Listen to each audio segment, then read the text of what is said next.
look, you're at the center of a major controversy, and that's not going to go away. And what would you say?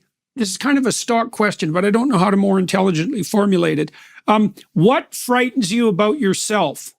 What do you think about you what are your characterological weaknesses? Like, you're in a rough position, and it's necessary when you're in a position like yours is to be very aware of your various sins and stupidities. And so, you said you've been very emotionally upset about what's happened to you, and you've been traumatized in prison, and you've had your finances demolished, and you've been the target of judiciary investigations for a very long time.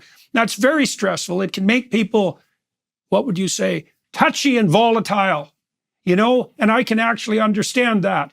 And so, like, what do you see in yourself that's dangerous, and how are you trying to control what I suppose the terrible things that you could purposefully or inadvertently bring about?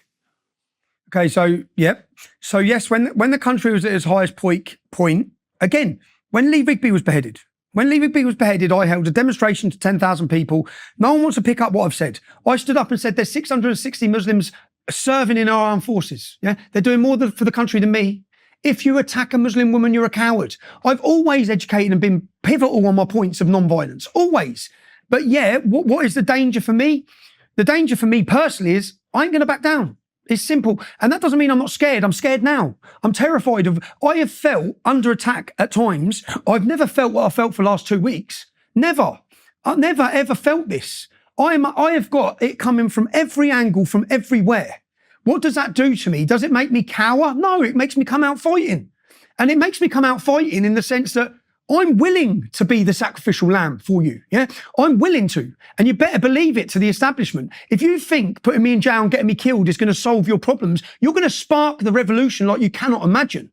And I'm willing to be in that position. So I keep putting myself in the way, saying, go on then. What are you going to do?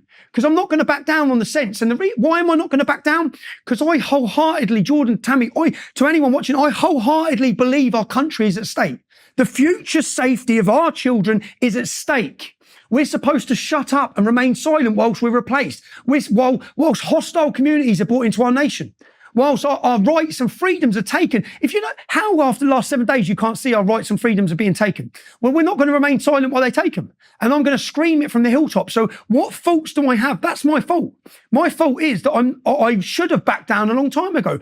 I should remain silent. Probably anyone reviewing this may say I come across as aggressive. I'm passionate, and I'm passionate because I've had every thought and every worry going through my mind for the last 2 weeks as I watched the entire establishment's media, government, politicians lie about me. But I also know there's an army of people watching this who have seen their lies. So there's people that you think you can just silence me. It's not going to work. You're going to martyr me. And I'm not going to back down. And you know what? You're going to create 1,000 Tommy Robinsons. You've already done that with your actions over the last 7 days. They've already done that. So there is no winning for them at this current situation. People are awake. People aren't backing down. Our fight for freedom our fight and love for freedom will outweigh your want for tyranny.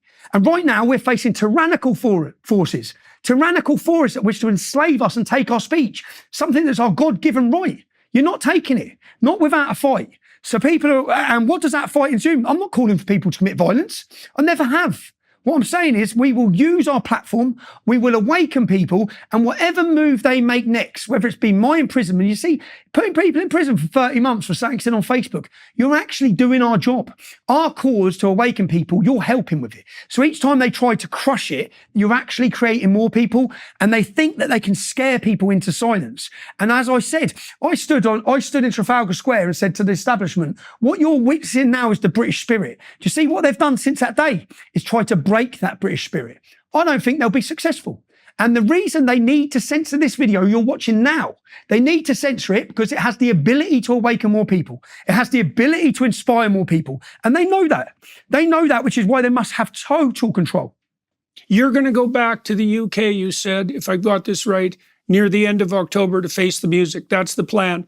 And in the meantime, I presume your strategy so far has been certainly not to involve yourself in the demonstrations and so forth that have been occurring in the UK over the last few weeks, except you also said that you were correcting certain misapprehensions about what's been said about you and also the information that's been spread around. So your plan is to stay out of to let the events unfold as they will, but that you're going to go back to the UK and face the music. That's the plan? My plan is, my documentary is currently on 44 million views. By the time they get me in jail, it'll be on 100 million. So by all means, send me to jail. You'll put more eyes on that film than I could ever dream of. People need to realise the weaponisation of the court system against the people. It's not right. It's not right. And people need to know what they're doing and how they're silencing dissident voices across the West. They need to understand it. If we're going to stop it, people need to understand it. If Donald Trump gets elected, he needs to break this. Okay, the weaponisation of the courts, the unfair judiciary. Do you know, I will watch what I say when I get into court before the judge. Have you watched the film, Your Honour? If you have watched the film and I'm still sat here facing prosecution, you're corrupt as well. Because that film categorically proves all I'd done was report the truth. In what sane, freedom-loving world are we standing in where someone faces 2 years for reporting the truth? Do we believe in the journalism or not? Do we believe in freedom of the press or not? The problem is so many journalists don't believe in it. They believe in activism. They're activists, not journalists. They're total activists. So my intention is on the 28th and 29th of October to put the British judiciary on trial in the world's eyes. Now, so long as they don't kill Elon Musk between now and then, that's my intention. Because everyone on X, through my account, will be able to witness and watch the truth be told. That's my plans, Jordan. That's not something I'm looking forward to. I had 2 weeks booked to my children because I knew what was coming, yeah? After 3 days, they found me and my children, they doxed them and put them in danger. They purposely done that. So I had that time, that was my time with my loved ones because I know what's coming for me. And they broke that, yeah? They broke that. So I'm not doing this because I want to do this. I don't want to do this. I'd much rather just be enjoying my time with my children. But I'm not prepared for my children to become enslaved. I'm not prepared for their freedom of speech to be taken. I'm not prepared for them to be totally controlled by a manipulated media. They want total control of the narrative. The censoring of your YouTube channel is to control the narrative, nothing more. Can't pick fault with anything I've said. Otherwise, they'd highlight it. They say you've gone against guidelines. Well, show us what guidelines I've gone against. How come you can't show us? This is total and utter control. We either become slaves and allow censorship through big tech, through all the corporations, or we fight it. I'm going to play my part in fighting it.